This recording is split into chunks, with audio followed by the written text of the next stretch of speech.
सभी दोस्तों को नमस्कार। स्वागत है आप लोगों का एक और नए जीव विज्ञान के प्रीवियस ईयर क्वेश्चन में। कल तक हम लोगों ने 10 क्वेश्चन कर लिया था। आज हम 11 नंबर से शुरुआत करेंगे। तो आइए देखते हैं 11 नंबर क्या कह रहा है। मानव शरीर में मौजूद निम्नलिखित कोशिकाओं में से किसमें माइटोकॉन्ड्रिया नहीं पाया जाता है। मानव शरीर की ऐसी कौन सी कोशिका है जिसमें माइटोकॉन्ड्रिया नहीं होती है। तो इसका पहला ऑप्शन है लाल रक्त कोशिका यानी आरबीसी, बी है यकृत कोशिका, सी है मांसपेशी कोशिका, डी है श्वेत रक्त कोशिका यानी डब्ल्यूबीसी। ये देखिए आरआरबी एनटीपीसी 2016 में पूछा गया क्वेश्चन है। तो इसका जो सही उत्तर है वो होगा ऑप्शन नंबर ए, आरबीसी में माइटोकॉन्ड्रिया नहीं पाया जाता है। इसी तरह ये देखते हैं प्रश्न संख्या 12, निम्नलिखित में से कोशिका का नियंत्रण केंद्र कौन है। क्वेश्चन कह रहा है कि कोशिका को कौन नियंत्रण कर रहा है। तो पहला है केंद्रक, बी है प्लाज्मा, सी है लाइसोसोम, डी है क्रोमोसोम। ये देखिए एसएससी 2017 में पूछा गया क्वेश्चन है। तो जितने भी आयोग होते हैं वो आयोग एक दूसरे का क्वेश्चन देखते हैं, क्वेश्चन रिपीट करते रहते हैं। तो आइए देखते हैं इसका जो सही उत्तर होगा वो होगा उत्तर नंबर ए, यानी केंद्रक कोशिका का नियंत्रण केंद्र है। इसी तरह आइए देखते हैं प्रश्न संख्या 13, निम्नलिखित में से कोशिका सूक्ष्मतम जीवित कोशिका है। ये क्वेश्चन कह रहा है कि सबसे सूक्ष्म यानी सबसे छोटी कोशिका किसकी होती है। तो पहला है बैक्टीरिया की, बी है ब्रेड मोल्ड की, सी है माइकोप्लाज्मा, डी है वायरस। ये देखिए आरआरबी 2006 2007 लगातार 2 बार ये क्वेश्चन पूछा गया है। तो इसका जो सही उत्तर है वो होगा माइकोप्लाज्मा कोशिका जो होती है वो सबसे सूक्ष्मतम या सबसे छोटी कोशिका होती है। इसी तरह आइए देखते हैं प्रश्न संख्या 14, डीएनए का संबंध जिस अतिमूल प्रोटीन है उसे क्या कहते हैं। तो पहला है गैर एल्ब्यूमिन, बी है हिस्टोन, सी है गैर हिस्टोन, डी है एल्ब्यूमिन। ये देखिए एसएससी 2016 में पूछा गया क्वेश्चन है। तो इसका जो सही उत्तर है वो डीएनए का संबंध एल्ब्यूमिन से है, ऑप्शन नंबर डी होगा। इसी तरह आइए देखते हैं प्रश्न संख्या 15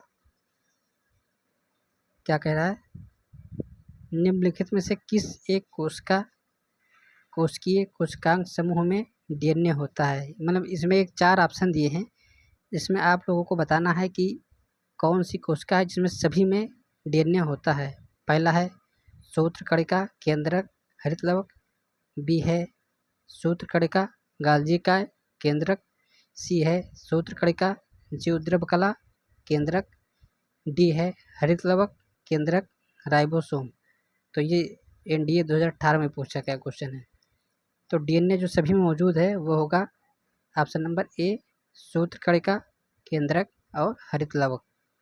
इसी तरह आइए देखते हैं क्वेश्चन नंबर 16, डीएनए की पॉलीन्यूक्लियोटाइड श्रृंखला में क्या समाविष्ट होता है। पहला है एक नाइट्रोजनी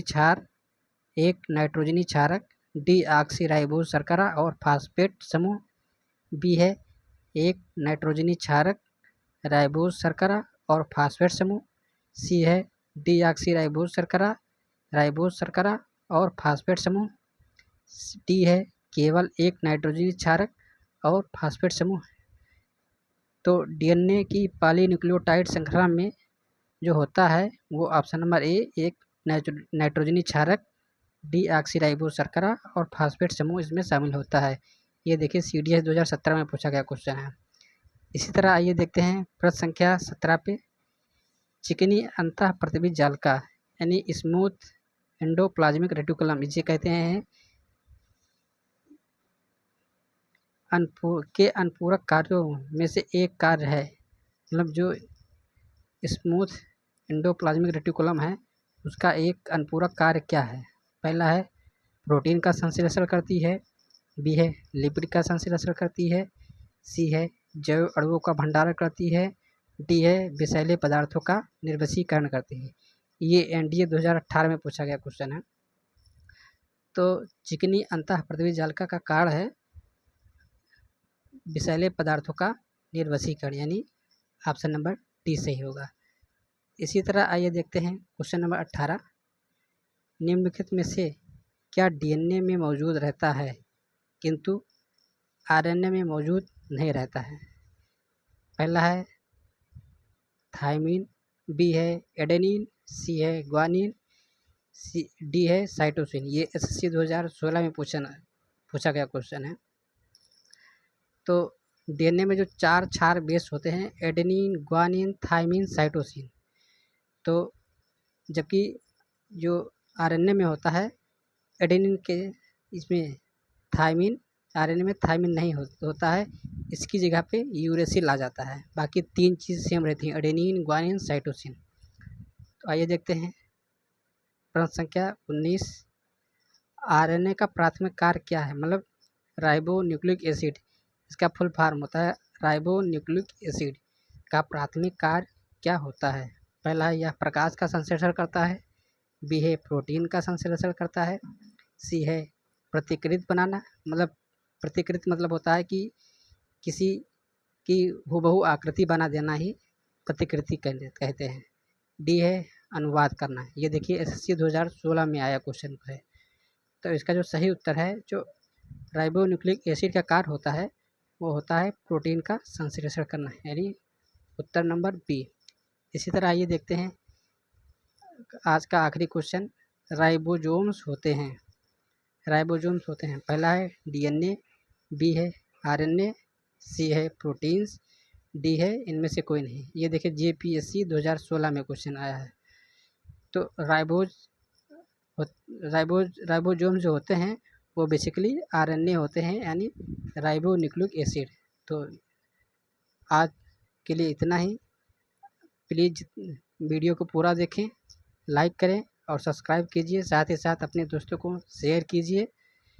तब तक के लिए नमस्कार, जय हिंद।